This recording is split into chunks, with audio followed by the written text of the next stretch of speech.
Guarda, sono Amzowski, sono macedone, ormai sono qua in Italia da ben 12 anni. Ho lavorato su Work Experience all'azienda Armond SRL a Cairano. La mia principale mansione era nel taglio di materiale sintetico, pelle, per stivali, moto, stivali di qualsiasi genere, soprattutto per militari. La cosa che ho imparato lì è essere puntuale, arrivare nel luogo di lavoro la mattina, alzarsi, e avere più fiducia in me stesso, perché non avevo mai avuto esperienze del genere. Era la prima volta che ero nell'ambito del taglio, insomma, di usare i macchinari diversi.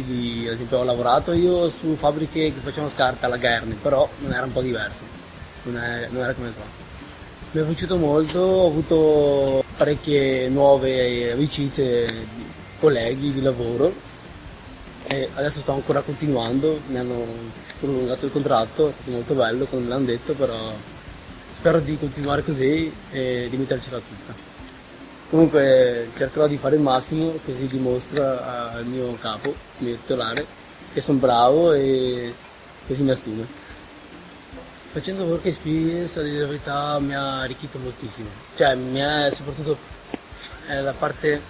Cioè, io all'inizio non credevo che era una cosa seria. Però dopo ho scoperto che facendo colloqui, vedendomi con le aziende, ho scoperto che aiuta a trovare lavoro e a ambientarsi, soprattutto appena usciti da scuola. Cioè, uno che non ha mai lavorato in vita sua si trova questa opportunità di work experience che lo aiuta moltissimo a trovare lavoro.